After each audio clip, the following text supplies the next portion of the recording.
We've got our galley table placed in position, which is pretty cool because it's actually starting to look kind of like a camper. Then we're going to add some stiffeners to this, just so it's a nice and rigid workspace for cooking food and that kind of stuff. And then we're going to glass it in.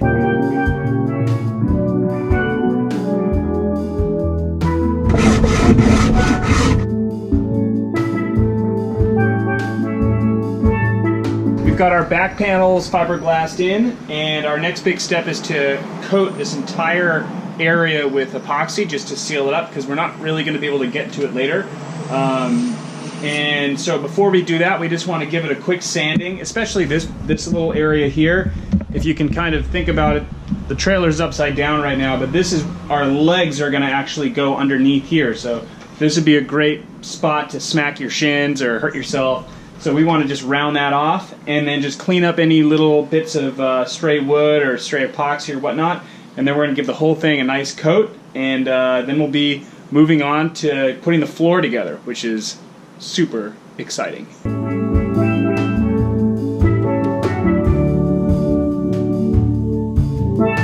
Oh yeah, nice and smooth, looking good.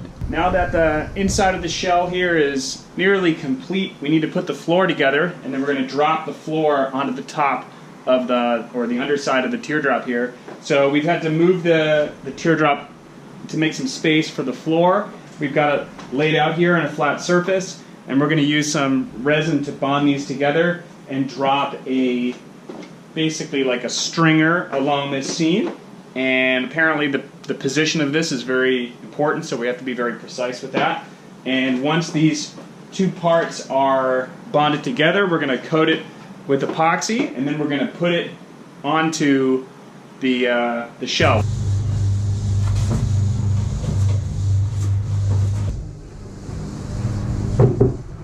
Floor is on, and now we just need to hold it in place so when we flip the camper right side up, it doesn't fall out. And we're going to access the inside of the floor and fiberglass it permanently in place. To hold it, they suggest making some little wooden kind of like brackets that the screws are going to go through here on the side.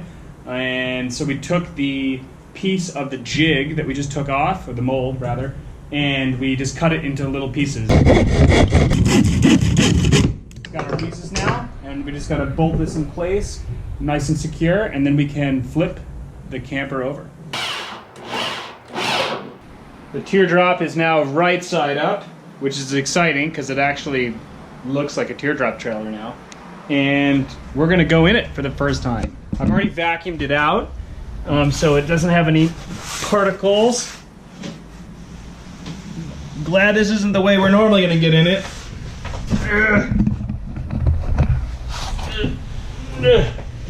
There we go.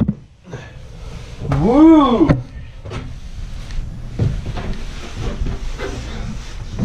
All right. Here we are. You can see now this will get closed up at some point, and we will be cutting our doors out of here, but this is the general layout. So you can see there's quite a bit of space. I'm 6'1", and I've got about, I don't know, 4 inches on my head and probably about 6 inches at the end of my feet, so it's a queen size bed, which is awesome. So I'm going to go ahead and start prepping this area because we need to fill in this seam. I don't know if you can see it, it's pretty dark. We have to fill in this seam between the floor and the shell with peanut butter filled epoxy and some fiberglass. I don't really want to get out. I'm going to take a nap. How's it going, Fiona? Sweating a little. Fiona is crushing We're getting close though. the fillets. If I were in there, I'd be sweating so much it would be just bad for all involved. All right, it's a moment of truth. This is a part of the build we've been looking forward to for quite a while. It is time to remove the mold from the teardrop, and we'll be done with it. So I've got my snips, and I'm going to cut every single wire that we put on here.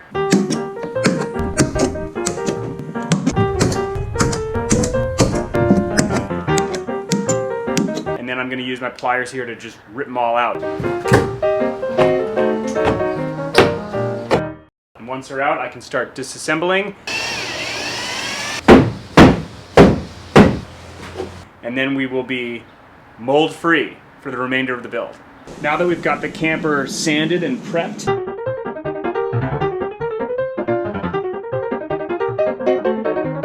the big fiberglass job has finally arrived. We're going to put fiberglass over the entire shell, and this is what's going to give the camper its strength, even though it's relatively light. They recommend in the manual doing this in one of two ways, either doing the fiberglass all at once, both the side and the roof, or you can break it up into two different jobs, doing the roof by itself and then doing the sides by itself. We're going to do it in two separate jobs just because it's so hot. We don't want to run any risk of having our resin curing while we're laying up the fiberglass. So first we're going to attack the roof and let the resin cure overnight, and then we're going to do the sides separately.